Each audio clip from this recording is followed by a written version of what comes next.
We offer you, Lord, the sacrifice of conciliation, humbly asking that you may establish our families firmly in your grace and your peace, through Christ our Lord. Amen.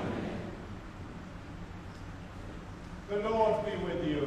And with your spirit. Lift up your hearts. Let us give thanks to the Lord our God. It is truly right and just, our duty and our salvation, always and everywhere to give you thanks, Lord, for the Father most holy, through your beloved Son, Jesus Christ, your word, through whom you made all things, whom you sent as our Redeemer, our Savior and Redeemer, incarnate by the Holy Spirit and born of the Virgin.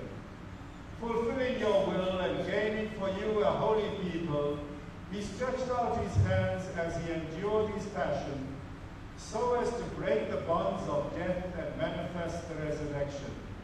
And so, with the angels and all the saints, we proclaim your glory, as with one voice we acclaim.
You are indeed holy, O Lord, and all you have created rightly gives you praise. For through your Son, our Lord Jesus,